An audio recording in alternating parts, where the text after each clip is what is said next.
नमस्कार. Prime time महाराष्ट्राच्या पॉडकास्टमध्ये मी सुहास आपल्या सगळ्यांचं स्वागत करतो. आजच्या या पॉडकास्टमध्ये आपले पाहुणे आहेत ते म्हणजे डॉक्टर राजू वाघमारे. डॉक्टर राजू वाघमारेंचा मी परिचय काही करून देत बसत नाही, कारण अवघा महाराष्ट्र राजू वाघमारेजींना ओळखतो. 1 वर्षापूर्वी राजू वाघमारे अनेक डिबेट शोजमधनं आपल्याला दिसायचे, तेव्हा ते काँग्रेसची बाजू अत्यंत प्रभावीपणे मांडताना आपण बघितलेले. पण आत्ताच्या 1 वर्षा म्हणजे मधल्या या 1 वर्षामध्ये त्यांनी एकनाथ शिंदेंच्या शिवसेनेमध्ये प्रवेश केला. आता ते एकनाथ शिंदेंच्या शिवसेनेचे उपनेते आहेत, प्रवक्ते आहेत. त्यामुळे आता अत्यंत प्रभावीपणे आपल्या सगळ्या विचारांची मांडणी ते शिंदे सेनेच्या प्लॅटफॉर्मवरनं करतायत आणि या पुढच्या काळातही आपल्याला डिबेट शोमधनं ही प्रभावी मांडणी सगळी आपल्याला बघायलाही मिळणार आहे. राजू वाघमारेजी, खूप खूप स्वागत तुमचं या पॉडकास्टमध्ये. थँक्यू, धन्यवाद. आता मी थेट प्रश्नांना सुरुवात करतो. मी काही परिचय फार केला नाही. म्हणजे ना, आपण तर 2019 पासून डिबेट शोच्या निमित्ताने नक्कीच येताय, बोलताय. ज्या 1 वर्षापूर्वी तुम्ही शिवसेनेमध्ये जेव्हा प्रवेश केलात ना, माझी खूप इच्छा होती तुम्हाला फोन करायचा आणि तुम्हाला विचारायचं की तुम्ही शिवसेनेत कसे काय गेला. म्हणजे काँग्रेसमधला माणूस एकदम शिवसेनेमध्ये आला. आता होऊ काही शकतं, आत्ताच्या राजकारणामध्ये काही होऊ शकतं, पण डॉक्टर राजू वाघमारेंबद्दल हे कुतूहल होतं. मी फोन करून विचारणार होतो, पण म्हणलं आता जेव्हा प्रत्यक्ष भेटू तो योग आज आला की काँग्रेस, बरं मी नुसतं पक्ष म्हणून बघत नाही याच्याकडे, एक विचार, काँग्रेसचा एक विचार, कसं थंड करून सगळं छान शांत राहणं, खाणं, आणि इकडे एकदम आक्रमक सगळा प्रकार, कसं काय हे का स्वीकारलं, कसं स्वीकारलं? सुहासजी, तुम्हाला माहित असेल, मी जरी काँग्रेसमध्ये होतो तरी माझ्या एवढा अग्रेसिव्ह प्रवक्ता तिकडे कोणच नव्हता. बरोबर. त्याच्यामुळे अग्रेसिव्ह आणि शांत हे दोन्ही माझ्यामध्ये एकदम फिट बसतात. काँग्रेस सोडायचा जो निर्णय घेतला तो काँग्रेसमध्ये गेली 30 वर्ष 35 वर्ष मी काम करत होतो. युथ काँग्रेस पासून ते काँग्रेसमध्ये सगळी महत्वाच्या पदांवर होतो. मी काँग्रेसचा जनरल सेक्रेटरी होतो, महाराष्ट्राचा, मुंबईचा जनरल सेक्रेटरी होतो. मी SC सेलचा महाराष्ट्राचा अध्यक्ष होतो. पूर्ण महाराष्ट्र पिंजून काढून मी SC सेल बनवला आणि काँग्रेसचा चेहरा होतो. हो, म्हणजे मी उभं राहिल्यावर मला कुठे सांगायची गरज नसायची की डॉक्टर राजू वाघमारे काँग्रेसचे आहेत किंवा नाही. चेहरा होता. म्हणजे आम्हाला डिबेट शो जेव्हा प्लॅन होतो की काँग्रेसकडनं कोण बोलवायचं, एकच नाव, डॉक्टर राजू वाघमारे. नाही, काय झालं की काँग्रेसमध्ये एवढी वर्ष काम करत असताना ज्या पद्धतीचा काँग्रेसकडून रिस्पॉन्स जो पाहिजे होता, माझी नावं 2दा विधान परिषदेसाठी त्यांनी रेकमेंड केली. आयत्या वेळी मला विधान परिषद काही मिळाली नाही. विधानसभेसाठी माझं नाव रेकमेंड केलं वडाळा मतदारसंघातून. ते नाव माझं काँग्रेसच्या अंतर्गत राजकारण्यांनी, गायकवाड फॅमिलीनी ते नाव माझं कॅन्सल केलं. का तर मी त्यांच्या समाजाचा आहे, आणि मग जर समाजाचा व्यक्ती जर आला तर त्यांच्या मुलीला, वर्षा गायकवाडला प्रॉब्लेम. त्याच्यामुळे तिच्या बाबांनी मुलीची सोय करण्यासाठी माझी तिकीट कापली. मी खासदारकी मागितली. शिर्डी मतदारसंघ माझं गाव, तिकडे सगळ्यात जास्त आमच्या समाजाचे 1,70,000 लोक निवडून येण्याचे पूर्ण चान्सेस. कारण मी काही फक्त समाजाचा नाही तर मी महाराष्ट्राचा आहे. संपूर्ण बहुजन आणि सगळे लोक आपल्याला मानणारे आहेत. तिकडे बाळासाहेब थोरातांनी माझी तिकीट कापली. ते म्हणाले की इकडे द्यायची नाही, पण त्यांनी त्यांच्या जिल्ह्यामधून त्यांना काँग्रेसचा कोणीही माणूस हा पुढे गेलेला नको होता. त्यांच्या भाच्याला पण त्यांनी तिकडून तिकीट नाही दिली, सत्यजित तांबेला. त्यांनाही नाही मिळाली. त्याच्यामुळे त्यांनी तिकडे विरोध केला. व 2 वेळा खासदारकीचा विरोध, आमदारकी देत नाहीये, विधान परिषद 2 वेळा. मग मी इतकी वर्ष मी अमेरिका सोडून इथे भारतात आलो. राहुल गांधींबरोबर काम करायला काँग्रेसचं पहिल्यापासून युथ काँग्रेस पासून काम करत होतो. So I join Congress when I came back. व एवढं सगळं करताना बरं पूर्ण भाजप आणि शिवसेनेला अंगावर घेण्याचं काम त्यावेळी मी आणि सचिन सावंत करत होतो. एकही आमचा मंत्री बोलत नव्हता. आपल्याला तर सगळा इतिहास माहिती आहे. तुम्हाला दादरमध्ये तुम्ही राहता आणि तुम्हाला भीती वाटत नाही का असे देखील येतात. येस. पण एवढं सगळं काँग्रेससाठी करत असताना काँग्रेसनी ज्या पद्धतीने आमची कदर करायला पाहिजे होती ती केलेली नाही. त्याच्यामुळे मग एक विचार आला माझ्या मनात की एक तर अमेरिकेत परत जायचं आणि आपला बिझनेस आणि माझं dental, I am a dentist, तर ते काम करायचं, किंवा पुस्तक बंद करण्याच्या ऐवजी आपण एक पेज जे आहे ते पलटायचं आणि पेज म्हणजे ते काय म्हणतात ना, तो योगायोग राहतो. माझ्या लक्षात आलं की मला बाळासाहेब थोरात शिर्डीची सीट देणार नाहीत. बरोबर. म्हणून मी माझे पूर्वीपासूनचे असलेले चांगले संबंध, मैत्रीचे संबंध, ते आदरणीय एकनाथ शिंदेबरोबर होते काँग्रेसमध्ये असताना पण. आणि माझे सुदैवाने सगळ्या पार्टीतील पुष्कळ लोकांबरोबर अगदी घरातले संबंध आहेत. म्हणून मी शिंदे साहेबांकडे गेलो, बोललो बाबा शिर्डीची तिकीट मला जर तुम्ही दिलीत, तुमच्या पक्षात येतो मी, मला तिकीट द्या.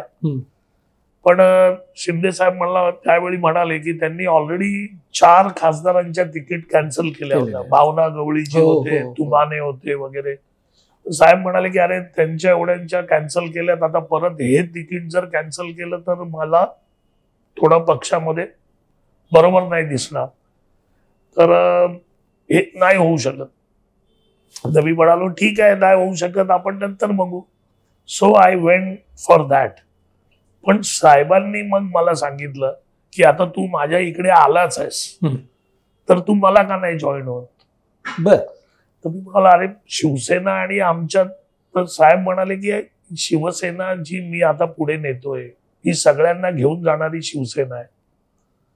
पूर्वीचा जो प्रकार होता त्याच्यापेक्षा बाळासाहेबांनी जी शिकवण दिलेली की सगळे आपल्या बरोबर पाहिजेत, त्या शिकवणी मध्ये मागे पडलेल्या मी तीच शिकवण घेऊन पुढे चाललोय.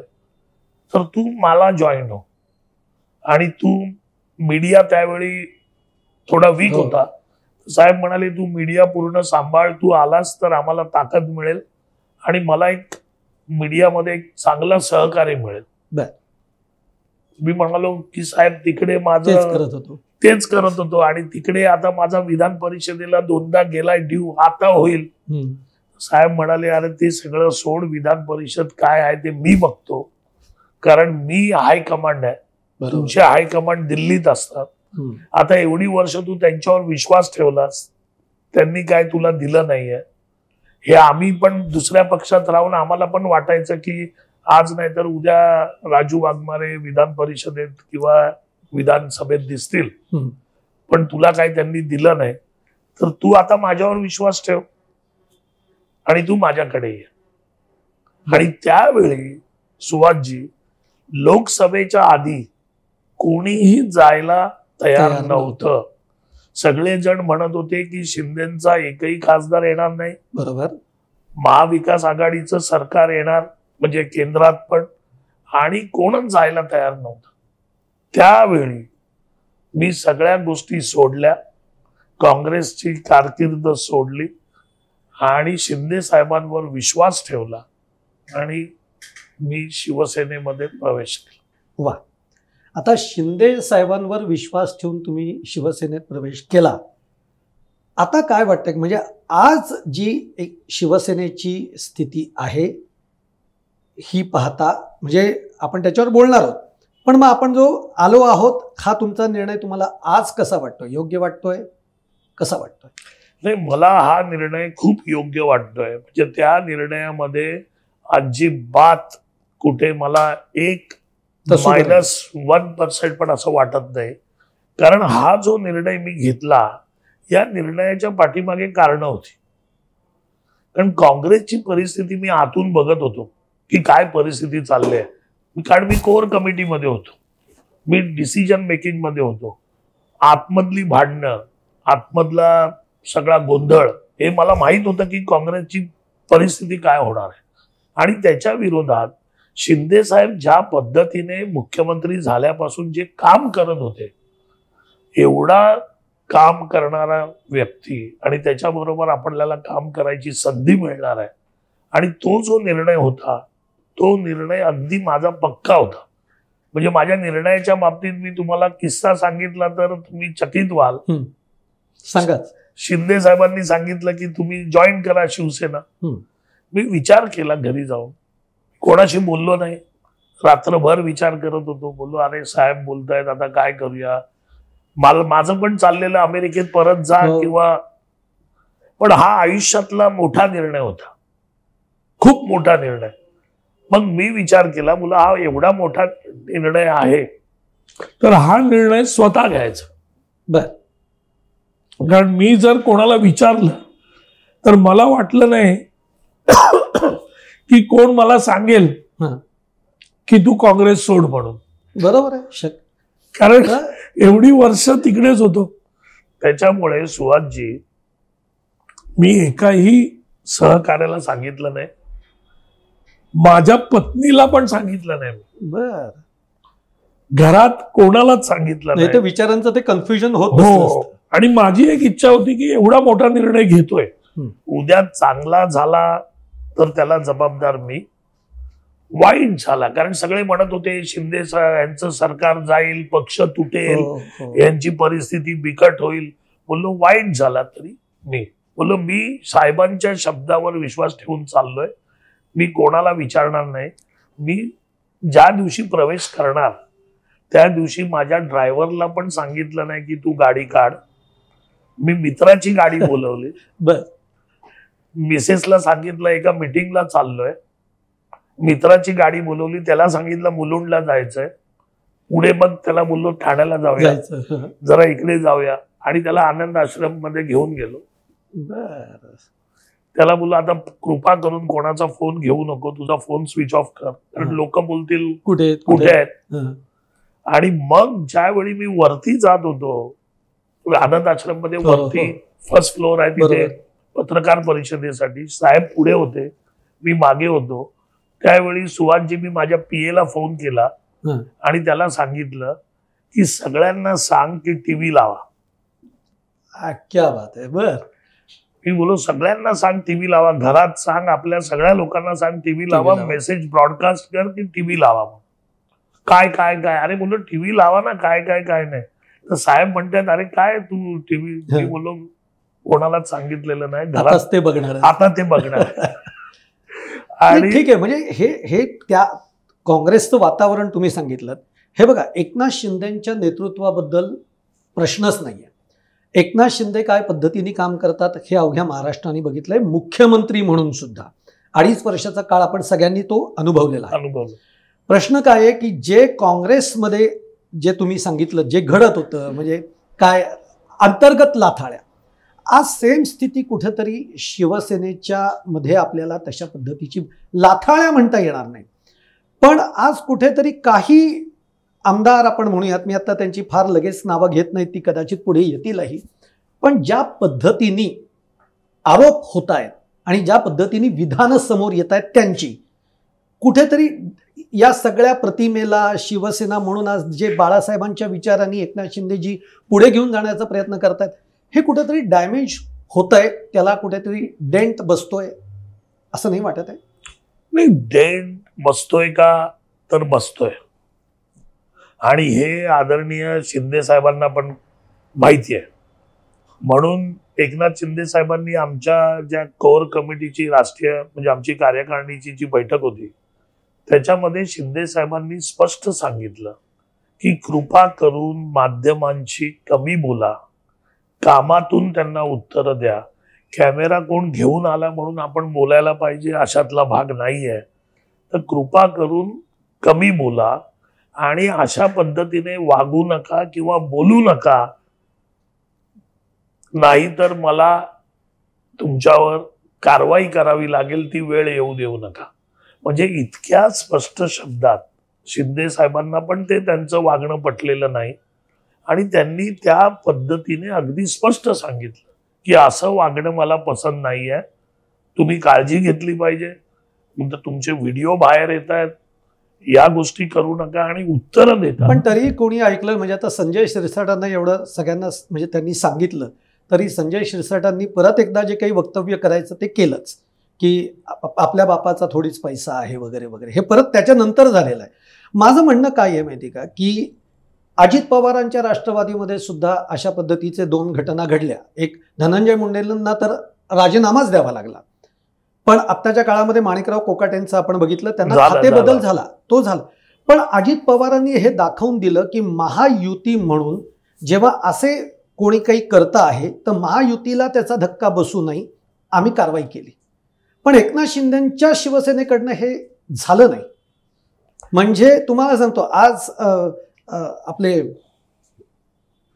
ते ज्यांचा आईचा त्यांच्या नावावर बार आहे योगेश कदम. खरं तर हे बघा, तुम्ही किती आपण म्हणूयात की राजकारणामध्ये त्या व्यक्तीचा आहे का, त्या व्यक्तीच्या नावावर आहे का, अरे पण जेव्हा आपण शपथ घेतो तेव्हा आपण सांगतो की मी कुणालाही माझं फेवरिझम होणार नाही, अमुक आहे तमुक. आज तुमच्याच घरातल्या अगदी आईचाच नावे बार आहे असं दिसतं. ही मोठी घटना आहे, ही काही छोटी, ही गंभीर घटना पण आहे एका अर्थाने जर बघितलं. आज संजय शिरसाटांच्या बाबतीत ते बनियनवर चड्डीवर बसलेत, बॅगा पैशानी भरलेल्या, हे महाराष्ट्र बघतोय. ही पण काही छोटी घटना म्हणून त्याच्याकडे बघता येणार नाही. एक जण दादागिरी करून कॅन्टीनच्या व्यवस्थापकाला मारहाण करतो आहे, ही पण आपल्या म्हणजे आमचे लोकप्रतिनिधी किंवा आमचे मंत्री अशा पद्धतीने वावरतायत, हे जनता बघतीये. आम्ही यांना निवडून देतोय का असा प्रश्न आपल्याला पडतो आणि तरीही कारवाई होत नाही. आता मी बोलू या बाबतीत. हो बघा, संजय गायकवाड ज्यांनी कॅन्टीनच्या कर्मचाऱ्याला मारहाण केली ते आमदार आहेत. त्यांना पक्षातून ताकीद देण्यात आली, त्यांना सांगण्यात आलं की अशा प्रकारचं जे वक्तव्य त्याच्यानंतर पण त्यांनी केलं. त्याच्यानंतर फायनल ताकीद त्यांना शिंदे साहेबांनी दिली. शिंदे साहेब स्पष्ट शब्दात म्हणाले की मला हे सहन होणार नाही, मला कारवाई करायला भाग पाडू नका, ही पूर्ण ताकीद दिली. आता ते आमदार आहेत, ह्याच्यापेक्षा तर तुम्ही दुसरी कुठची कारवाई करू शकत नाही. आमदार आहेत, बरोबर आहे. आता आपण येऊया शिरसाट साहेबांकडे. शिरसाट साहेबांचा जो बॅगेचा व्हिडिओ आहे तो पूर्णपणे मॉर्फ केलेला आहे. तो तुम्हाला हललेला दिसेल, हलतोय तो व्हिडिओ. ज्या पद्धतीने मॉर्फ केलाय ते आम्ही त्याचं शहानिशा केली आणि तो व्हिडिओ संजय शिरसाटच म्हणतात की माझ्या खोलीत येऊन कोण काढून गेलं व्हिडिओ मलाच माहित नाही. ते जे म्हणताय ते पण ते म्हणत नाही मॉर्फ केलं. नाही, ते म्हणाले ना शिरसाट साहेबांनी. नंतर ज्यावेळी आम्ही अनालिसिस केला तेव्हा ते पण म्हणाले की मॉर्फ केलाय. त्याच्यामुळे तो मॉर्फ जर केलाय, शिरसाट साहेबांच्या वक्तव्याबद्दल तर त्यांना समज देण्यात आली, पण ती वक्तव्य कोकाटे साहेबांसारखी तशी नव्हती, ती वेगळी वक्तव्य होती. त्याच्यामुळे त्यांना सांगण्यात आलं की वेगळी काय आहेत, वेगळी. कोकाटेंनी काय वक्तव्य केलं, त्यांनी शेतकऱ्यांच्या बद्दलचं वक्तव्य केलं, पण तशाच आशयाचं वक्तव्य शिरसाटांचं आहे. आपल्या बापाचा थोडीच पैसा नाही, पण ते त्या कॉन्टेस्ट मध्ये होतं की मला 120 मागासवर्गीयांची हॉस्टेल्स तयार करायचे आहेत, तुम्ही माझ्याकडे ते प्रकल्प घेऊन या, प्रोजेक्ट घेऊन या, मी तुम्हाला पैसे द्यायला तयार आहे. कारण आपल्याला किती 5 कोटी मागा, 10 कोटी मागा, 15 कोटी मागा, 50 कोटी मागा. नाही, त्यांनी तसं नाही सांगितलं. त्यांनी काय सांगितलं की मागासवर्गीयांसाठी मला 120 वसतिगृह या महाराष्ट्रामध्ये उभारायचे आहेत. कारण मागासवर्गीय आणि बहुजनांच्या मुलांना शिकण्यासाठी ज्या पद्धतीची वसतिगृह पाहिजे ती आपल्याकडे कमी आहेत आणि मी ते ठरवले, ते झालं पाहिजे. आणि त्याच्यासाठी जर तुम्ही पैसे मागत असाल तर तुम्हाला मी पैसे द्यायला तयार आहे.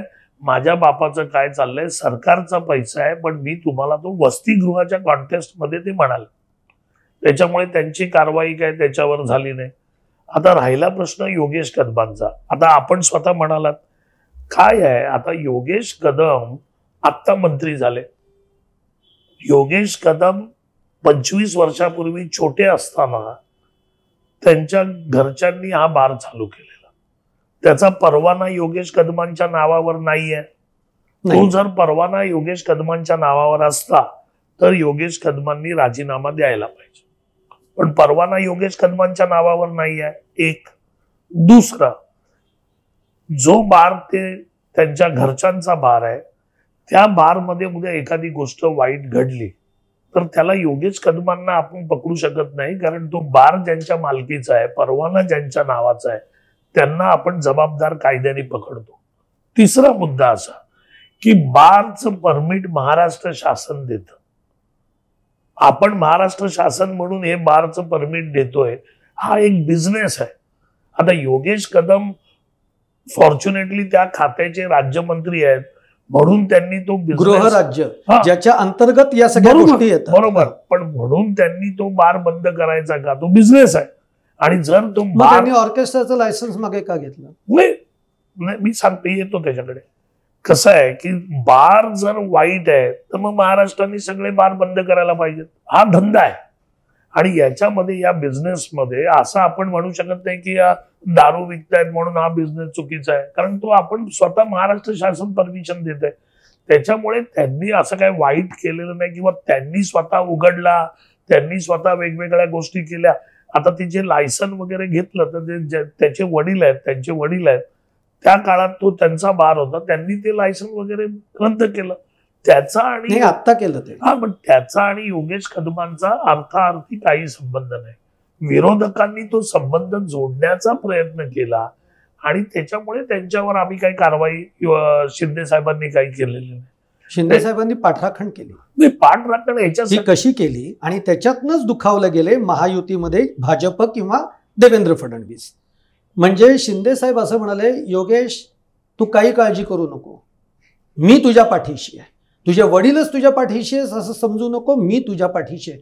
म्हणजे एक प्रकारे ही क्लीन चिट दिली. नाही, आता मी बोलू का? हो सर, त्या भाषणाचं तुम्ही जर पूर्ण बघितलं तर त्याच्यामध्ये साहेब असं म्हणाले, शिंदे साहेब, की योगेशवर जे खोटे आरोप केले जात आहेत त्यांचं म्हणणं हेच होतं की योगेशनी तो परवाना काढलेला नाही, योगेशचा संबंध नाही. तर शिंदे साहेब म्हणत होते की योगेशवर जे आरोप होत आहेत ते सगळे खोटे आरोप होत आहेत, पण योगेश एक चांगलं काम करणारा आमचा कार्यकर्ता आहे, चांगलं काम करणारा मंत्री आहे, तो चांगलं काम करतोय, म्हणून योगेश तू घाबरू नको, तुझ्या पाठीमागे मी आहे.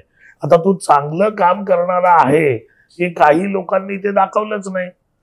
आणि साहेब, जर तिकडे एखादी वाईट गोष्ट घडली किंवा ती वाईट गोष्ट योगेश कडून घडली तर मी तुम्हाला सांगतो, एकनाथ शिंदे साहेब इतके प्रामाणिक आणि सरळ माणूस आहे की तो माणूस कोणाच्याही चुकीला कधीच अशा पद्धतीचा माफ करणार नाही. मी अगदी तुम्ही म्हणतात, म्हणजे तुमचं समर्थन आपण ऐकलं, ते चांगलं काम करतायत, हो करतायत. कोकाटे पण, म्हणजे शेतीच्या बाबतीमध्ये ते कृषी मंत्री होते, कोकाट्यांचंही काम म्हणून जर तुम्ही बघितलं तर चांगलं होतं, वक्तव्यामुळे गेलं. पण इथं कारवाई केली, अजितदादांनी ती कारवाई केली, हे दाखवून दिलं की महायुतीमध्ये जर धक्का अशा पद्धतीने बसत असेल तुमच्या कृतीमुळे, विधानामुळे, तर मी ही कारवाई करतो आहे.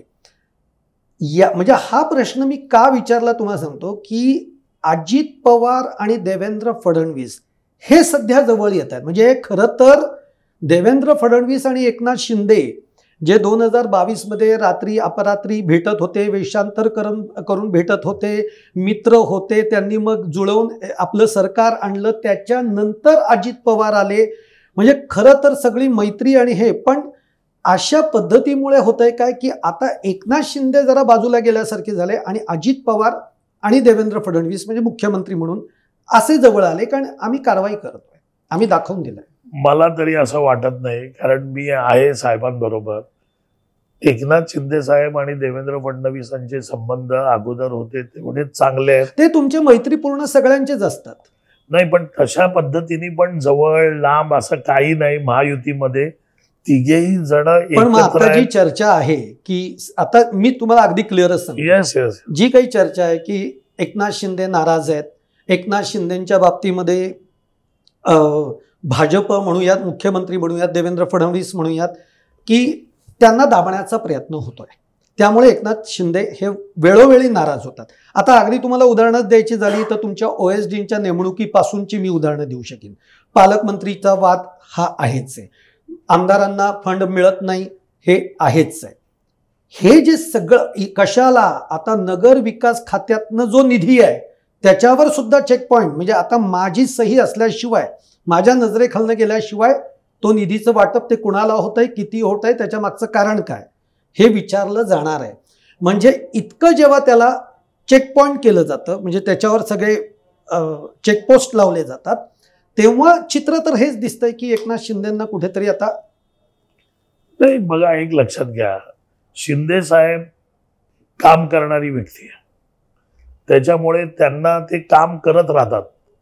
नगर विकास खात्याचा जो प्रश्न तुम्ही जो आता केला, तो प्रश्न मोठे जे प्रकल्प आहेत आणि तो व्हेटो अधिकार मुख्यमंत्र्यांना असतोच.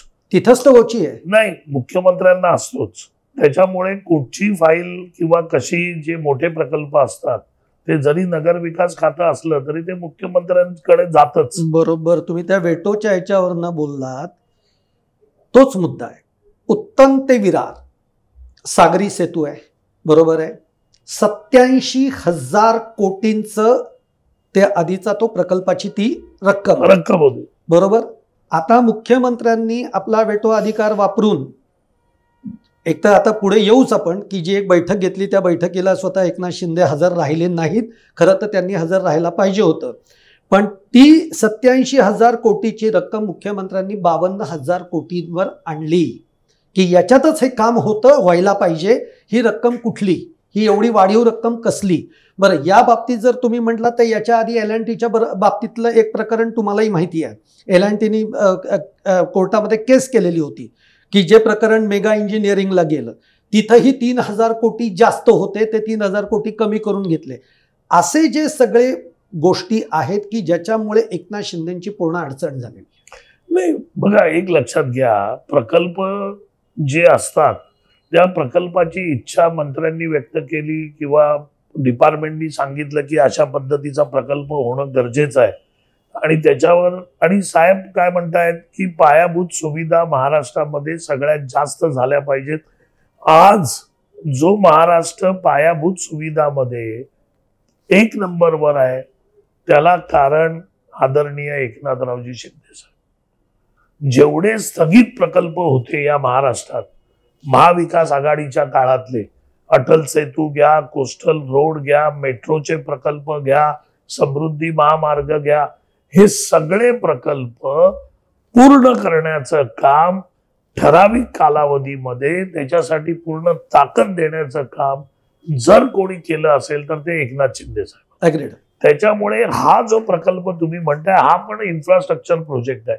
आता याच्यामध्ये बजेटिंग करतं हे काय साहेब करत नाहीत, हे तुमचे ऑफिसर्स करतात, त्याच्यावर काम करणारे इंजिनियर करतात.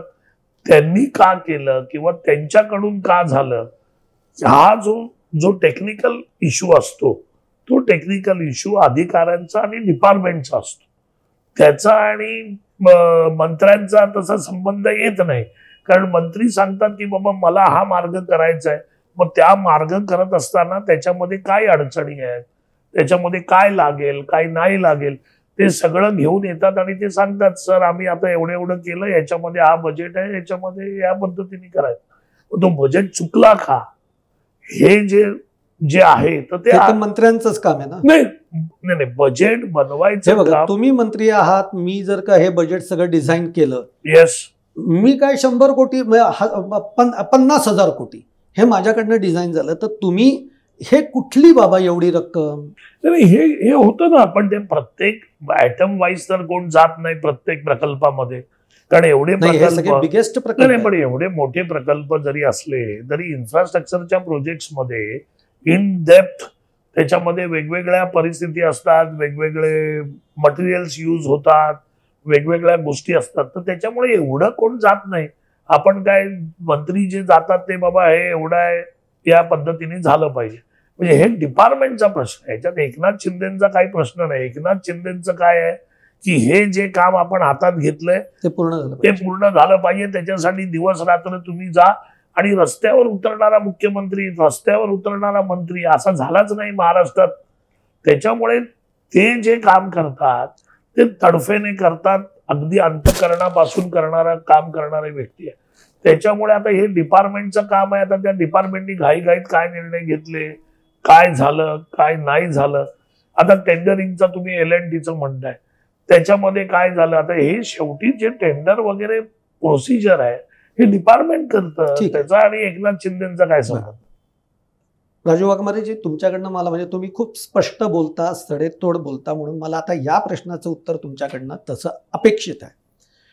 खरंच आहे, तुम्ही म्हणतात ते गोष्ट अगदी बरोबर आहे. एकनाथ शिंदेचं काम, एकनाथ शिंदेचं विजन आणि एकनाथ शिंदेंनी आत्तापर्यंत मुख्यमंत्री म्हणून जे काम केलंय, आज एक लक्षात घ्या, या महाराष्ट्राला लाडकी बहीण, महिलांना 50% STचा प्रवास, 60 वर्षावरच्या लोकांना मोफत प्रवास, येस, काय दिवाळी शिधा, जो काही आनंदाचा शिधा, येस, अशा ज्या सगळ्या योजना, मुलींना पदवीपर्यंत अजून अशा खूप आहेत. बरोबर आहे.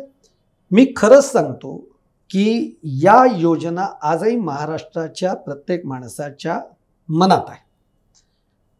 एकीकडे भाजप काय म्हणताय की कटेंगे तो बटेंगे किंवा एक है तो सेफ है, या अशा गोष्टींमुळे आज आम्ही विधानसभेत एवढं मॅन्डेट जे मिळवलं ते त्यामुळे मिळवलं. पण वस्तुस्थिती तशी नाही आहे.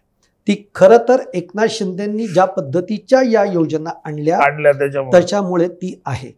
कुठे हेच खटकतंय का आणि हेच कुठेतरी या वादाला कारण ठरतंय का? मला तुमच्याकडनं उत्तर हवं. आज जो हे बघा, आज किती तुम्ही नकार दिलात तरी मुख्यमंत्री आणि एकनाथ शिंदे, काही झालं तरी एकनाथ शिंदे अजूनही उपमुख्यमंत्री आपण आहोत, कारण त्यांनी त्या पद्धतीने कामच केलंय. म्हणजे आपण म्हणतो ना की मी इतकं स्वतःला त्याच्यात बुडवून घेतलं की मी आता बाहेरच येत नाहीये त्यातनं, अशी एक परिस्थिती होऊ शकते. पण हे मूळ कारण नाही. परिस्थिती बघा, शिंदे साहेब मुख्यमंत्रीपद सोडलं, उपमुख्यमंत्रीपद घेतलं.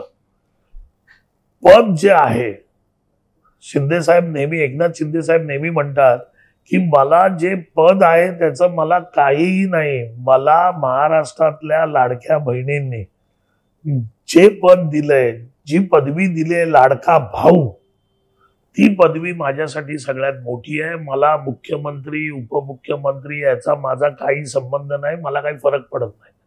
आणि काही लोक असे असतात सुहासजी की त्यांना पदाला त्यांच्यामुळे महत्व येतं. बरोबर.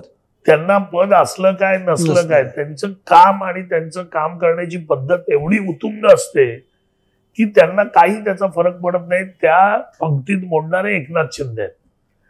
आता तुमचा जो प्रश्न आहे की त्यांचं हा जो स्वभाव आहे, हे जे काम आहे, हे जे स्वभाव नाही म्हणत, काम केलं, तर हे जे काम करण्याची पद्धत आहे आणि ही जी सगळी कामं आहेत, कदाचित काही लोकांना डेफिनेटली त्याच्याबद्दल वाईट वाटतंय असणार. भाजप घ्या की तुम्ही नाही, मला असं नाही. बघा, ऐका, भाजपमधल्या काही लोकांना वाटत असणार की अरे एवढं काम करू शकतोय, आमचं नाव होत नाहीये, शिवसेनेचं नाव होतंय. हे नॅचरल आहे, हा माणसाचा स्वभाव आहे की माणसाला, सगळ्याच माणसांना आपल्या बरोबरचे लोक पुढे गेलेले आवडतात. असं जर आपण बोललो तर मग ह्या जगात सगळं सुरळीत चालेल, कोणाचेच काही होणार नाही. पण असं होत नाही, कारण या जगामध्ये आपण जेव्हा आपल्यापेक्षा कोण पुढे जातो हे कळतं किंवा त्यांना वाटतं की बाबा यांचं खूप आता होत चाललंय, तर नॅचरली कुठेतरी तो माणसाचा स्वभाव आहे. काही लोकांना वाईट वाटतं, काही लोक ज्याला वाटत नसेल त्याला आठवण करून देतात की अहो काय करताय, हे बघा काय चाललंय, हे वाईट वाटतंय आम्हाला. त्याच्यामुळे काही प्रकार होऊ शकतात, मी नाही असं म्हणत नाही. कारण तेवढं काम एकनाथ शिंदेंनी केलंय आणि तेवढी पॉप्युलॅरिटी, म्हणजे मी तर ह्याच्या पुढे जाऊन मी शिंदे साहेबांबरोबर लोकसभेपासून विधानसभेपासून ज्या 1-1.5 वर्षात मी एवढा वेळ घालवला, एवढा पूर्ण महाराष्ट्र फिरलो आणि सगळीकडे बघतोय की मी काँग्रेसमध्ये सगळे नेते बघितले, अगदी विलासराव देशमुखांपासून सुशील कुमार शिंदे, पृथ्वीराज चव्हाण म्हणा, आमचे दिल्लीतले नेते म्हणा, राहुल गांधींबरोबर जनसंघर्ष यात्रा आणि अगोदर मी अध्यक्ष महाराष्ट्राचा असतानाचं काम, बाकीच्या पक्षांचे पण नेते बघितले. एकनाथ शिंदेसारखा नेता या महाराष्ट्रात मी अजूनही बघितलेला नाही. मी याच्यातनं एक बातमी काय शोधतोय माहिती आता, म्हणजे तुम्ही हे बोलताय माझ्या डोक्यात एक विचार यायला लागलाय. शिवसेना जी आहे ती काही वेगळ्या विचार करण्याच्या मनस्थितीत आहे का? कारण आता जरा शिवसेनेतले लोक आता बोलायला लागली आहेत. ज्या पद्धतीने आता तुम्ही थेट नावं नाही घेतलीत, पण जी मांडणी केली आहे की आम्ही काम करतोय आणि हे काम कुठेतरी डसतंय म्हणून अशा पद्धतीच्या गोष्टी घडत आहेत आणि आता हे आम्ही फार दीर्घकाळ सहन नाही करणार. नाही, असं काय नाही, असं काय नाही सुहासजी. आम्ही महायुतीमध्ये आहोत. बघा, घरात भांड्याला भांडं लागतं. काही गोष्टी आम्ही करतोय, आमच्या पटत नसतील, काही ते करतायत आम्हाला पटत नसतील, पण याचा अर्थ असा नाही की त्याच्यातून आम्ही वेगळा विचार करतोय. आमच्या साहेबांचं स्पष्ट मत आहे की आपण महायुतीमध्ये आहोत, भाजप बरोबर आहोत, राष्ट्रवादी बरोबर आहोत. महायुतीचा धर्म शेवटपर्यंत 100% पाळण्याचं काम शिवसेना करणार आणि तसे आदेश आदरणीय एकनाथरावजी शिंदे साहेबांचे. त्याच्यामुळे तो धर्मचाड येतोय ना, पण नाही, पण तो सांगतो ना मी. आता तुम्हाला सांगतो काय झालंय. आता भाजपला ते हिंदुत्ववादी, तुम्ही हिंदुत्ववादी. अजित पवार त्यांना का परवडतायत? तर ते सेक्युलर आहे. सेक्युलर मतं आपल्याकडे आली तर चालणार आहेत, पण हे हिंदुत्ववादी हे मतच घेणार आहेत. आपण हिंदुत्व, आता आम्हाला झालं, आमचं काम झालं, आता आम्हाला हा हिंदुत्ववादी आम्ही किती बरोबर ठेवू. ऑब्जेक्टिव्हली जर विचार केला सुहासजी, तर भाजपचं हिंदुत्व आणि शिवसेनेचं हिंदुत्व हे एकत्र राहिलेलं नाहीये. तुम्ही जर अभ्यास केलात, इतिहास बघितलात, तर भाजपचं हिंदुत्व वेगळं आहे आणि हिंदू हृदय सम्राट बाळासाहेब ठाकरेंचं हिंदुत्व हे वेगळं आहे. आणि आमचा जो पक्ष आहे तो हिंदू हृदय सम्राट बाळासाहेब ठाकरेंचे विचार घेऊन जाणारा खरा शिवसैनिक आदरणीय एकनाथ शिंदे आहेत. त्याच्यामुळे आमची जी मतं आहेत या महाराष्ट्रामध्ये आणि भारतामध्ये, कारण आता आम्ही महाराष्ट्रापुरते राहिलेलो नाही आहोत. बरोबर. राजस्थानात आमचे 3 आमदार आहेत. इतरही राज्यामध्ये आमच्याकडे येणाऱ्यांचा ओघ आता वाढलेला आहे. कदाचित 29 मध्ये आम्ही इतर राज्यातही फोफावलेले असू. कारण एकनाथ, तुम्ही राज्यामध्ये जाताय, पण महाराष्ट्राच्या म्हणजे आतापर्यंत चित्र ठाणे, मुंबई असं जे जास्त दिसत, महाराष्ट्राच्या तर कोपऱ्या कोपऱ्यापर्यंत पूर्ण आम्ही कोपऱ्या कोपऱ्यामध्ये गेलोय.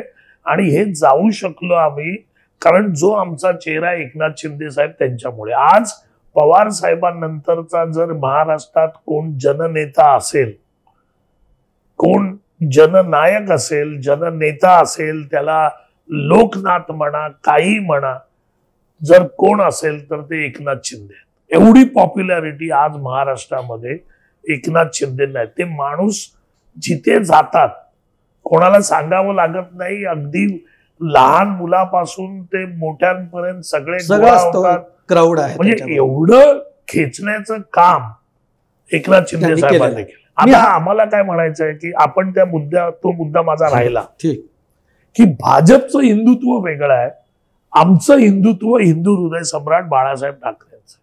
आणि त्या हिंदुत्वाला मानणारा एक मोठा वर्ग महाराष्ट्रात आहे. त्याच्यामुळे हिंदुत्वामुळे आता आमची गरज नाही असं नाहीये. कारण ज्यावेळी भाजपचे 132 आमदार आलेले आहेत त्यांना शिवसेनेची मतही पडलेली आहेत. बरोबर.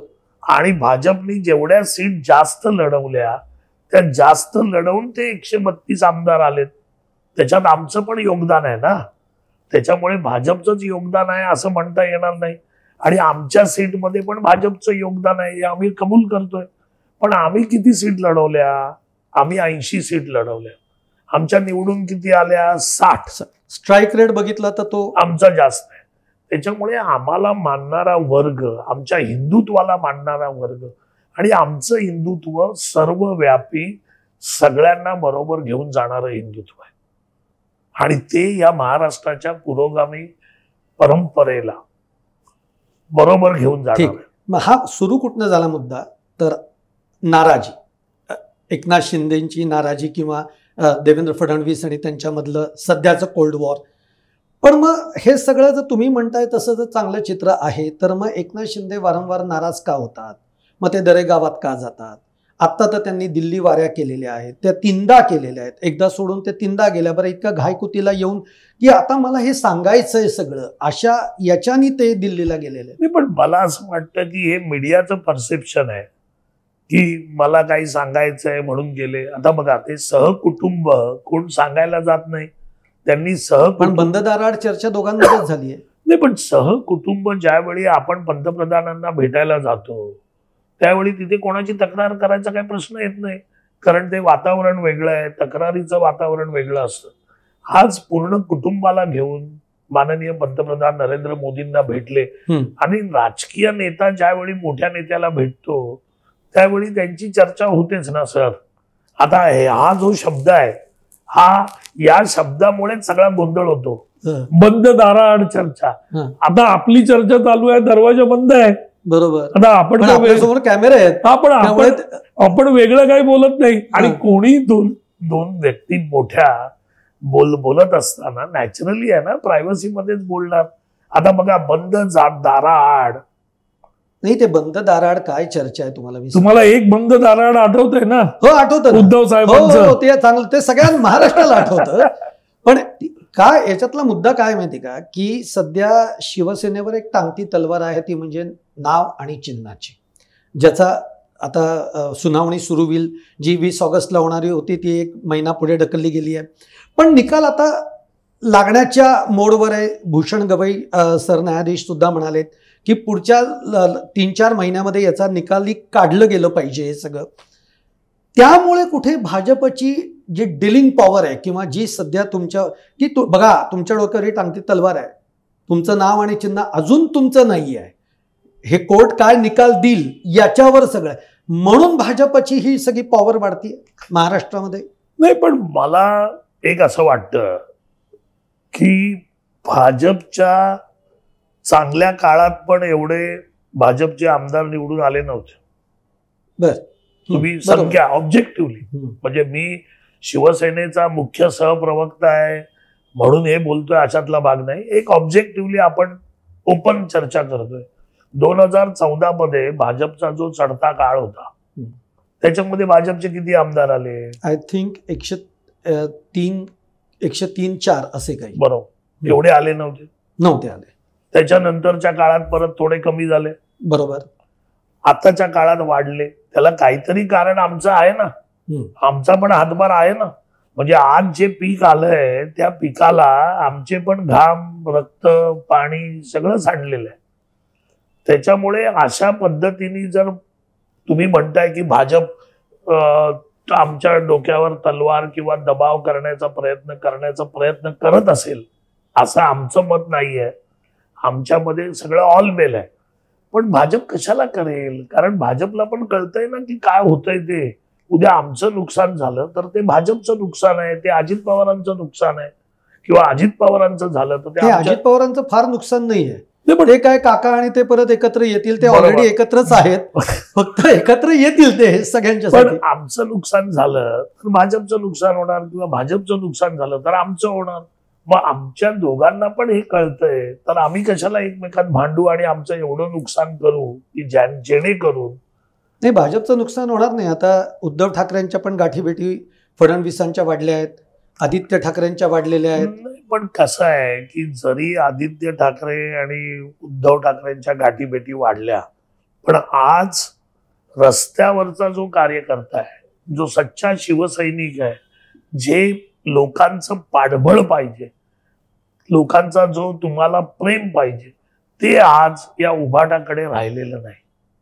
त्याच्यामुळे उद्या इलेक्शन मध्ये उभाटाला किती मतं पडतील, यांना उमेदवार आता उभाटा म्हणू नका, आता मनसे पण आहे, दिलसे आहे, आणि त्यामुळेच तर तुम्ही घाबरला नाही. बघा, एक लक्षात घ्या, आम्ही कोणालाही घाबरलेलो नाही. हे अगदी मी अधिकृतपणे सांगू शकतो की शिवसेना का 2 भाऊ एकत्र येण्याचा परिणाम होणार नाही.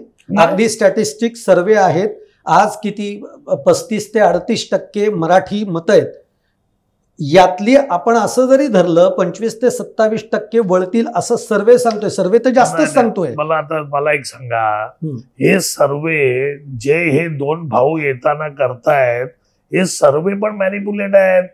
अहो स्पष्ट बघा सुहासजी, तुम्ही एक्सपिरियन्स आज पत्रकार आहात, तुम्ही मला सांगा काँग्रेसमध्ये मराठी नाही आहेत का?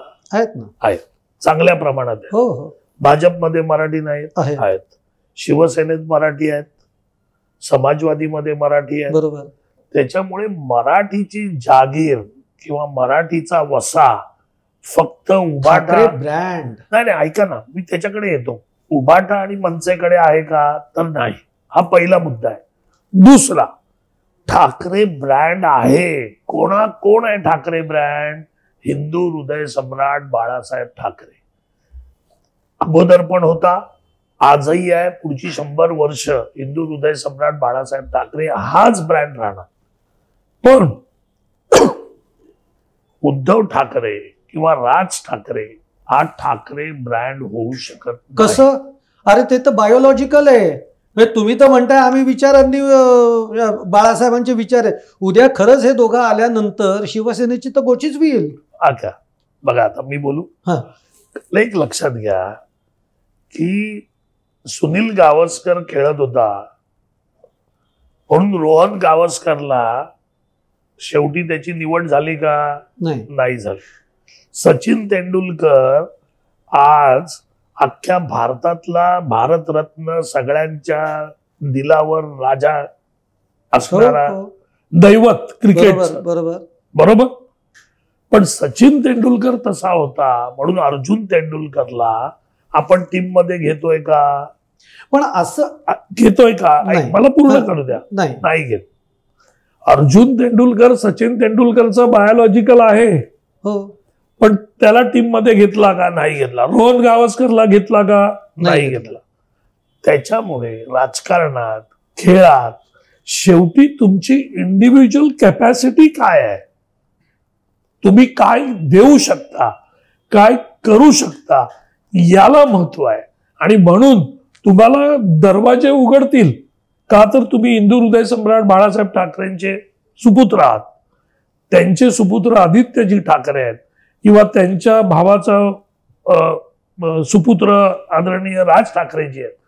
तुम्ही त्या लिमिट पर्यंत दरवाजे उघडू शकतील, पण त्या दरवाज्याच्या पुढे काम करणं आणि त्या लेगसीला पुढे घेऊन जाणं हे दोघांनाही आजपर्यंत जमलेलं नाही, जे बाळासाहेबांना जमलं. ही सत्य परिस्थिती याच मराठी माणसांनी बघितलेली आहे.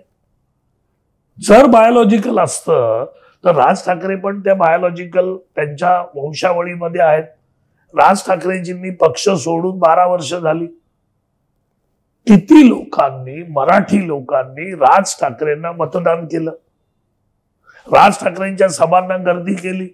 पण राज ठाकरेंना ऑब्जेक्टिव्हली आपण बोलतोय, मी त्यांच्यावर टीका करत नाही, ते खूप चांगले नेते आहेत, चांगलं वक्तृत्व आहे, पण आपण ऑब्जेक्टिव्हली बोलताना या गोष्टी मांडायला पाहिजेत. मराठी माणसांनी त्यांना किती टक्के मतं दिली?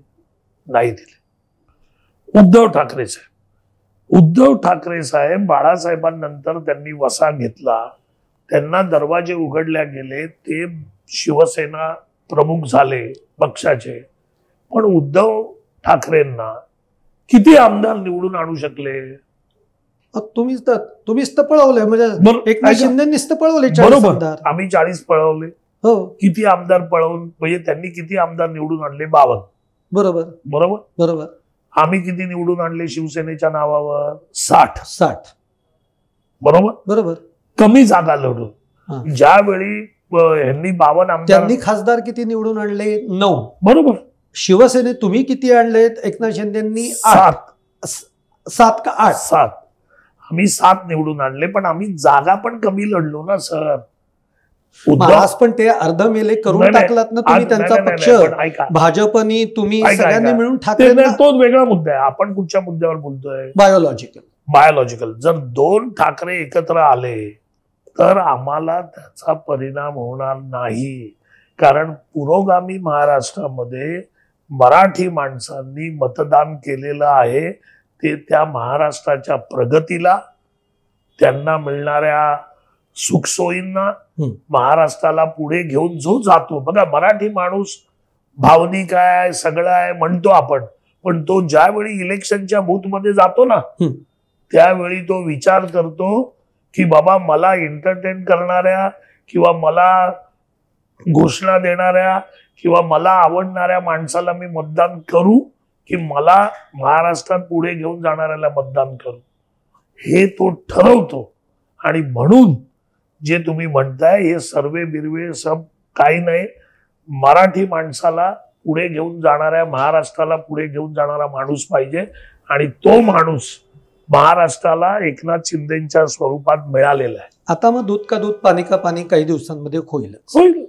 स्थानिक स्वराज्य संस्थांच्या निवडणुका ऍब्सोल्युटली. आता मला सांगा ना, तुम्ही आज ठामपणाने सांगू शकता महायुती म्हणून लढवणार आहे सगळ्यात. आज महापालिका ज्या आहेत या महायुतीतनं लढल्या जाणार आहेत, स्वबळावर लढण्यात जाणार आहेत, काय चित्र आहे? बघा, महाराष्ट्राचा इतिहास जर आपण बघितला, या महाराष्ट्राच्या इतिहासामध्ये ज्या ज्या पक्षांच्या युती आघाड्या ज्या याच्यामध्ये होत्या, त्या सगळ्या युती आघाड्या ज्या ज्या वेळी जिल्हा परिषद, नगरपंचायत किंवा महानगरपालिकेच्या निवडणुका आल्या, त्यावेळी काही ठिकाणी ते एकत्र लढले, काही ठिकाणी ते वेगवेगळे लढले. बरोबर. म्हणजे आम्ही काँग्रेस राष्ट्रवादीची युती होती त्यावेळी कितीतरी ठिकाणी काँग्रेस राष्ट्रवादी आम्ही विरोधात लढलो. त्याच्यामुळे हे काही महाराष्ट्राला नवीन नाही आहे. सेम फॉर्म्युला महायुतीमध्ये आम्ही अंगीकारणार आहोत. पण मुंबई महानगरपालिका जी आहे ते आम्ही अगदी जाहीर केलेलं आहे 100% की महायुती म्हणून आम्ही लढणार. आणि या मुंबईवर महायुतीचा महापौर बसणार. इतर ज्या जिल्हा परिषदा, नगरपंचायता आहेत किंवा नगर परिषद आहे, तिथे पक्षीय बळाबळ, तिकडची लोकल परिस्थिती याच्यावर आमचे ज्येष्ठ नेते आपसात निर्णय घेतील.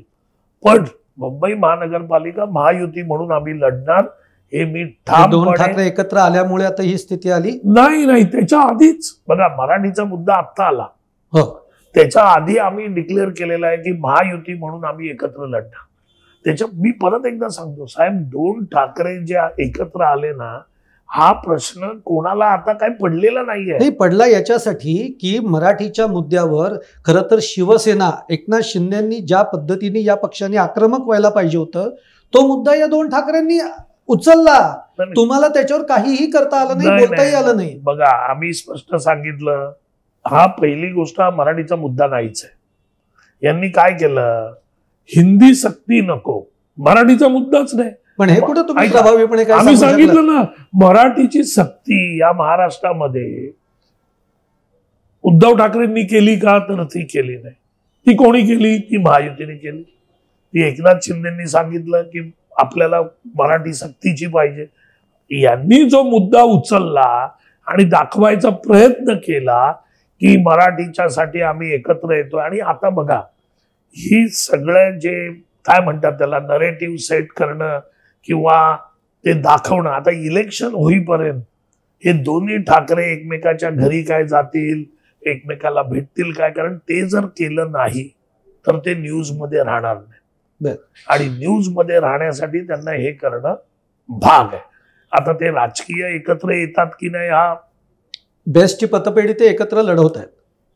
म्हणजे आता राजकीय दृष्ट्या ते एकत्र येण्याचे संकेत ते देत आहेत हळूहळू. सर, राज ठाकरे साहेब, तुम्ही इतिहास बघा, काय कळतोय आपल्याला इतिहास त्याच्यातला. त्यांनी तुमची पण खिचडी शिजून नाही दिली, कारण उदय सामंत खिचडी खायला जायचे, एकनाथ शिंदे जेवायला गेले, पण काही झालं नाही. बरोबर. त्याच्या आधी मोदींना पाठिंबा दिला. हो, त्याच्या आधी मोदींच्या विरोधात बोलले. बरोबर. लावरे तो व्हिडिओ केलं. बरोबर. त्याच्यानंतर मोदींना पाठिंबा दिला. त्याच्यामुळे आता याच्यानंतर काय होईल हे तुम्ही आणि मी नाही, आता कळून चुकलंय की आता दोन भाऊ आपण एकत्र येणं हे दोघांनाही कळलं, ही काळाची गरज आहे. नाही, एक लक्षात घ्या, दोन तलवारी एका मॅनामध्ये राहू शकत नाही. शेवटी जसं की दोन हिंदुत्ववादी विचारांचे पक्ष महायुतीमध्ये राहू शकणार नाही. बरोबर. जर हिंदुत्व सेम असेल तर आमचं हिंदुत्व वेगळं आहे ना. मी मगाशी तुम्हाला सांगितलं, आमचं हिंदुत्व हिंदू हृदय सम्राट बाळासाहेब ठाकरेंचं आहे म्हणून आम्ही एकत्र आहोत. राज ठाकरे आणि उद्धव ठाकरे दोघांनाही नेतृत्व करायचंय, दोघांनाही या महाराष्ट्राचा प्रमुख बनायचंय. या दोघांचेही इगो त्यांच्या प्रयत्न चालू आहेत राज ठाकरेंना आपल्याकडे ओढावे त्याच्यासाठी? नाही, असं काही नाहीये. असं काही प्रयत्नांचं काही नाही. प्रत्येकाला ज्याचा निर्णय घ्यायचा तो घ्यायचा. आमची लाईन आम्ही मोठी करतोय. आज आमच्याकडे 130 नगरसेवक आलेले आहेत. आमच्याकडे रोज पक्षात 65 तर तुम्ही तिकडनं जाणार, तिकडूनच आणले.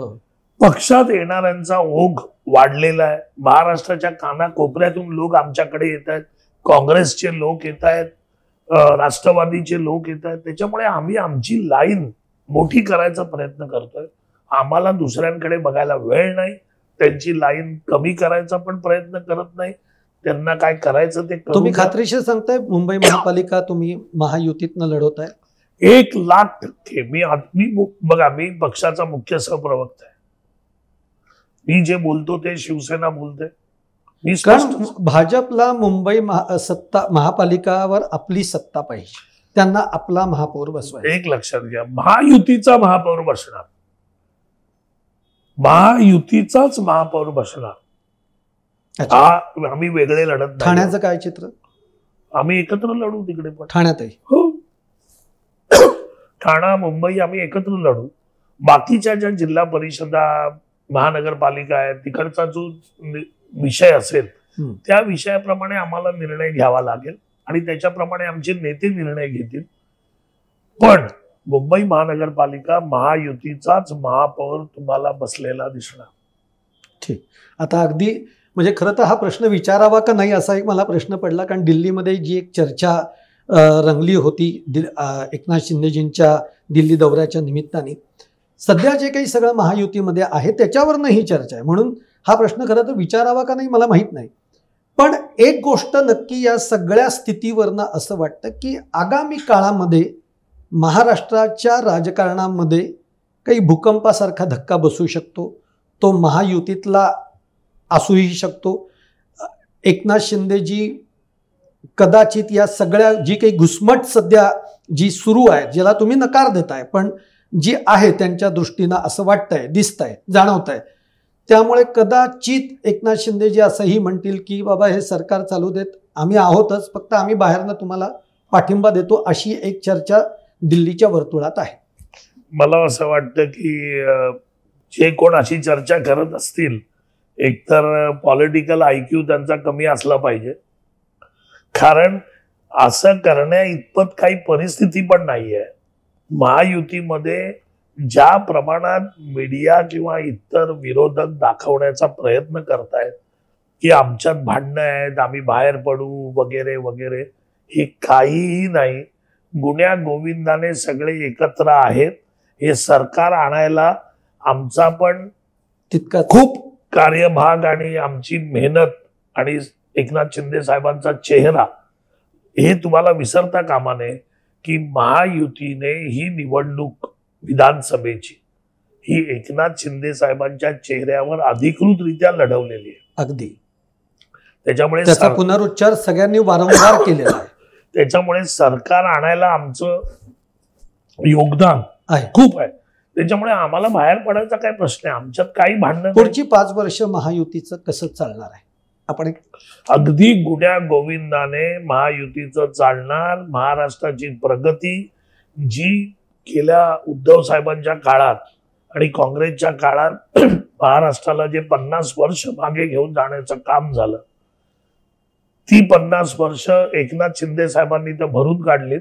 आता पुढे ती 50 वर्ष अजून महाराष्ट्राला नेण्याचं काम महायुती या पुढच्या 4 वर्षात करणार आहेत. आम्ही सध्या FDA मध्ये 1 नंबरवर आहोत महाराष्ट्र. आम्ही इन्फ्रास्ट्रक्चर मध्ये 1 नंबरवर आहोत. आम्ही पायाभूत सुविधा आणि इतर उद्योगधंद्यामध्ये MSME मध्ये 1 नंबरवर आहोत.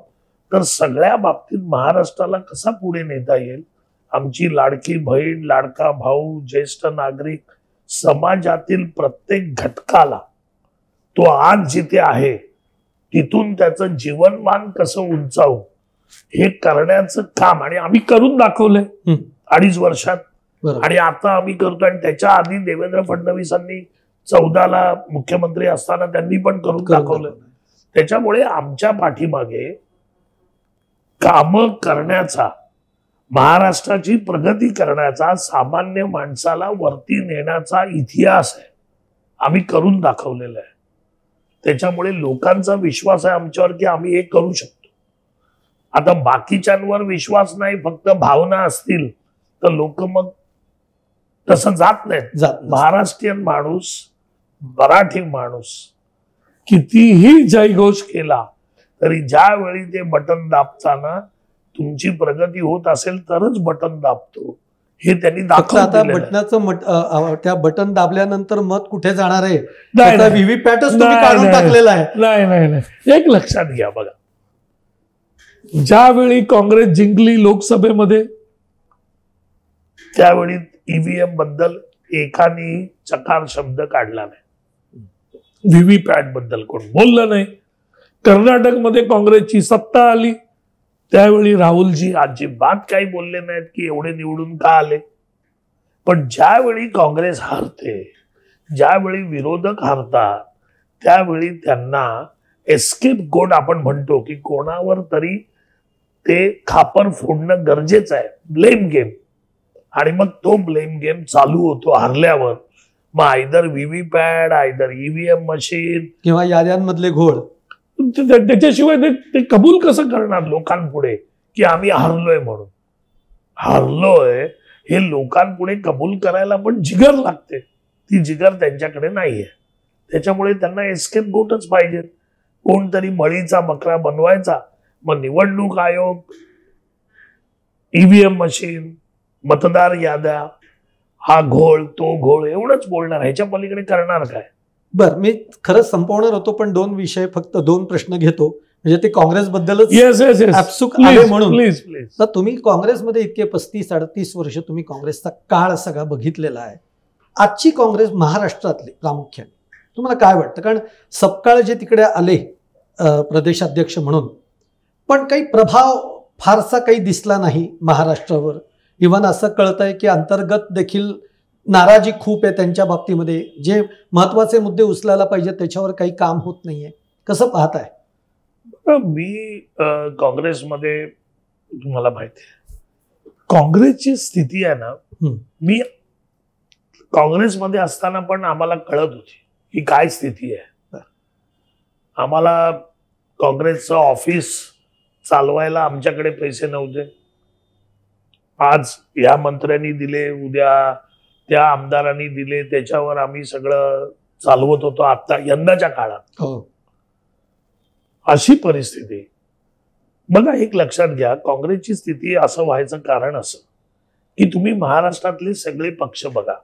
राष्ट्रवादी घ्या, राष्ट्रवादीने त्यांची सेकंड लाईन तयार केली, त्यांना मंत्रीपद दिली. आता त्यांची थर्ड लाईन तयार आहे.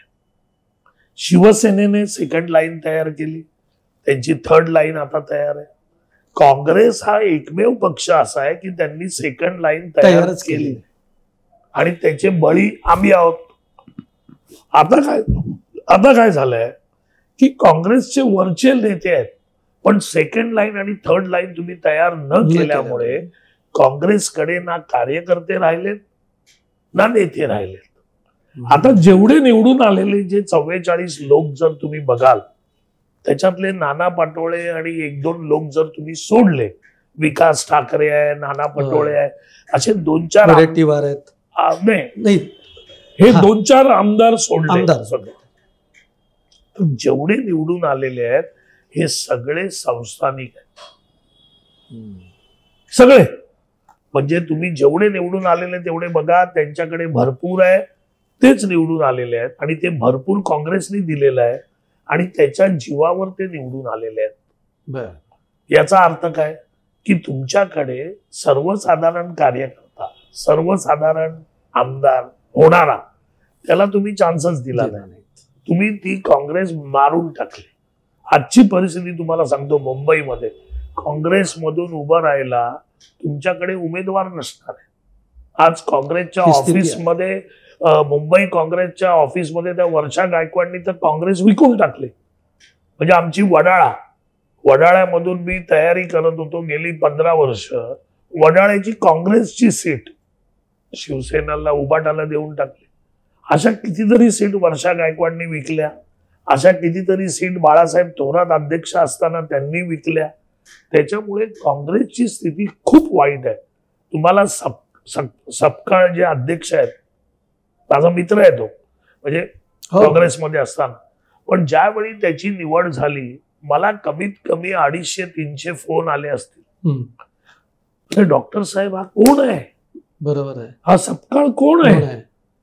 तुम्हाला माहिती आहे? सगळ्यांनाच आश्चर्य वाटलंय नाव बघून. अहो साहेब, जर ज्या अध्यक्षाला त्या पक्षातले लोक ओळखत नाहीत, बरं असे नाहीत की ज्यांनी 20-20 वर्ष पक्षात काढलेत ते लोक ओळखत नाहीत, तुम्ही त्याला अध्यक्ष करणार, त्याला काय बोलायचं कळत नाही, त्याला त्याची अध्यक्ष या पदावर पण जाऊन बसण्याचं त्याचं लेवल नाहीये, अशा माणसाला तुम्ही अध्यक्ष करणार. तर काँग्रेस माझं भविष्य आहे, लिहून ठेवा.